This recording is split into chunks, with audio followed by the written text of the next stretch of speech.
ഞാനൊരു ഇമാജിനറി കുഞ്ഞുവാവയാണ്. ശരിക്കുള്ള കുഞ്ഞുങ്ങൾക്ക് സംസാരിക്കാൻ പറ്റൂലല്ലോ. അതുകൊണ്ടാണ് എനിക്ക് ഇവിടെ ഒന്ന് നിൽക്കേണ്ടി വന്നത്. ഒരു കാര്യം പറയാം.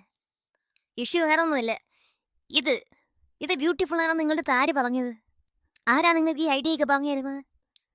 എന്തോ ഒരു മര്യാദയില്ലേ? പാരൻസിൻ്റെ അടുത്താണ് ഞാൻ ചോദിക്കുന്നത്. എങ്ങനെ ഇരുന്ന മുഖമാണെന്ന് അറിയാമോ? ആ ഈ ഈ കരി പടരാതിരിക്കാനാണ് ഈ പൗഡർ ഇടുന്നതെന്നാണ് പറയുന്നത്. ഇത് എൻ്റെ പ്രോഡക്റ്റ് ഇതാണെങ്കിൽ പിന്നെ ആദ്യമേ കരി കളിക്കായിരുന്നാ പോരെ. കരി പ്രൊട്ടക്ഷൻ ഇതാണെങ്കിൽ. എന്നിട്ട് ഇത് ഇത്രയും ചെയ്തു വെച്ചിട്ട് അതെല്ലാം പോരാന്ന് ഇവിടെ ഒരു കുത്തും കൂടെ കണ്ണുവിടാതിരിക്കാനാണെന്ന്. സത്യമായിട്ട് നിങ്ങൾ പേടിക്കേ വേണ്ട. ഈ കൊല്ലം കണ്ടിട്ട് ഒരു മനുഷ്യനും നിങ്ങളെ കൊച്ചിനെ കണ്ണുവിടൂല്ല. ഇനി വല്ല ഭൂതോഭാനെ കണ്ണു വെച്ചാലേ എന്തോന്ന്. പിന്നെ അല്ല ചോദിക്കട്ടെ, ഇത് ഭയങ്കര ബ്യൂട്ടിഫുൾ ആണല്ലോ. നിങ്ങൾ എന്തോ ഓഫീസിൽ പോകുമ്പോൾ ഇങ്ങനെ ഒരുങ്ങി പോകാത്തത്? ഞാൻ പറയുന്നതോടൊന്നും വിചാരിക്കരുത്.